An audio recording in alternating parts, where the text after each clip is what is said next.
Good morning সবাইকে। সবাই কেমন আছো? আশা করছি ভালো আছো। আজকে হলো 11ই ডিসেম্বর আর বৃহস্পতিবার।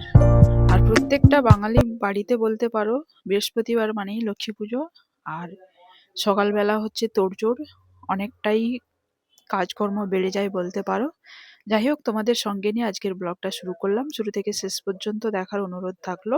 আর ফার্স্ট টাইম চ্যানেলটা দেখলে সাবস্ক্রাইব করে পাশে থাকবে, এটুকু আশা রাখলাম। তারপরে দেখো, সমস্ত কাজকর্ম করে ঠাকুর পুজোও দিয়ে দিয়েছি। তারপরে কয়েকটা জামা কাপড় ছিল, কেচে নিয়ে চলে এসেছি।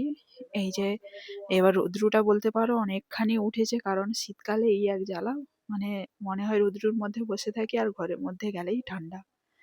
এইভাবেই দিনটা চলতে থাকে। তারপরে রান্না করতে চলে আসছি। আজকে বৃহস্পতিবার, সেই কারণেই নিরামিষই রান্না হবে, সেরকম বেশি কিছু হবে না। সেই জন্য এখানে রান্নাও করে নিচ্ছি। আর আজকে করব ডাল, পেঁপে দিয়ে ডাল আর শুক্তো। এখানে দেখো, ডালটাও এখানে ইন্ডাকশনে বসিয়ে দিয়েছি, আর ওখানে শুক্তোটা করে নিচ্ছি। শুক্তোটা বলতে পারো ডাঁটা ছাড়া সমস্ত সবজি ছিল, সেই কারণে এবার এখানে দেখো রান্না বান্না সমস্ত কিছু কমপ্লিট। এখানে পেঁপে দিয়ে ডাল হয়েছে আর হয়েছে শুক্তো। এই হলো আমাদের দুপুরের আজকের মেনু।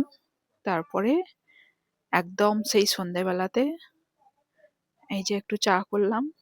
একটু মানে শীতকাল আসলেই আমার একটু চা খেতে ইচ্ছে করে, তাও আবার লিকার চাই খাই আমি, দুধ চা খুব একটা পছন্দ করি না। তাই মনে হলো একটু লেবু দেবো, লিকার চাতে একটু লেবু দিলে বেশ ভালোই লাগে, সেই কারণে একটু লবণ দিচ্ছিলাম। তারপরে আমাদের বাড়িতে একজন আসছে, ওকেও দিয়ে দেবো চা, আর আমিও খেয়ে নেবো। আর এরকম লিকার চায়ে লেবু দিয়ে তোমরা কারা কারা পছন্দ করো অবশ্যই কিন্তু কমেন্ট করে জানিও। তারপরে সমস্ত কিছু খেয়ে নিয়েছি। তারপরে কয়েকটা জামা কাপড় কাচছিলাম সকালবেলা, সেগুলোকে ভাঁজ করে নেব। এই কাজটা বলতে পারো আমার কাছে অনেকটাই অলস্য কাজ, কিন্তু তবুও ফেলে রাখবো না। এগুলোকে ভাঁজ করে নেব, ভাঁজ করে নিয়ে জায়গা মতো রেখে আজকে বলো সন্ধেবেলাটা অনেকটাই চাপের বলতে পারো, কারণ ফ্রিজটা পরিষ্কার করতে হবে। অনেক দিন বাদেই কিন্তু ফ্রিজটা পরিষ্কার মানে ফাঁকা হয়েছে, সেই কারণে মনে হলো এই সুযোগে ভেতরটা একটু পরিষ্কার করে নিই। তাই এখানে কয়েকটা জিনিস ছিল, সেগুলো বের করে দিলাম। আর টুকটাক ওই লেবুগুলো ছিল, ওগুলো আর বের করলাম না।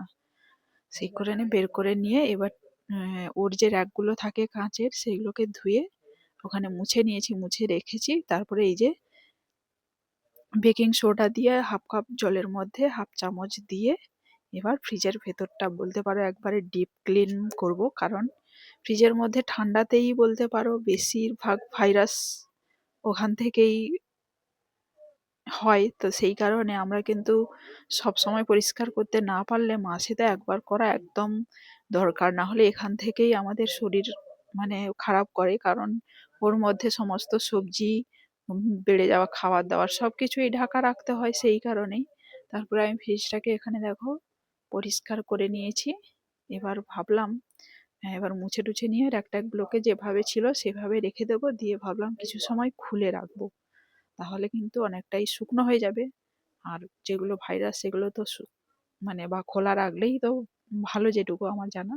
তারপরে এখানে দেখো সমস্ত কিছুটা ভালো করে মুছে নিয়েছি, বাইরেটাতেও সেম ভাবে। তারপরে মনে হলো, আর হ্যাঁ, আর একটা কথা বলে দিই, ফ্রিজ পরিষ্কার করতে গেলে অবশ্যই কিন্তু জ্যাক বোর্ড থেকে জ্যাক খুলেই তারপরে কিন্তু, যেহেতু ভেজা কাপড় দিয়ে পরিষ্কার করছি সেই জন্যই। আর এখানে দেখো, তারপরে এখানে এই র্যাক মানে ট্রেটা এনেছিলাম। মেনলি আমার সচরাচর যেই সমস্ত জিনিস বাইরে লাগবে সেইভাবেই এনেছিলাম, কিন্তু মেয়ে আমাকে ব্যবহার করতে দেয় না, ওর খেলনাপাতিই থাকে।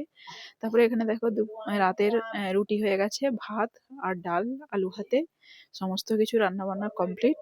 ভিডিওটা এই পর্যন্ত, ফিরবো নতুন এক ভিডিও নিয়ে। ততক্ষণ সবাই ভালো থাকবে, সুস্থ থাকবে। Good night and tata.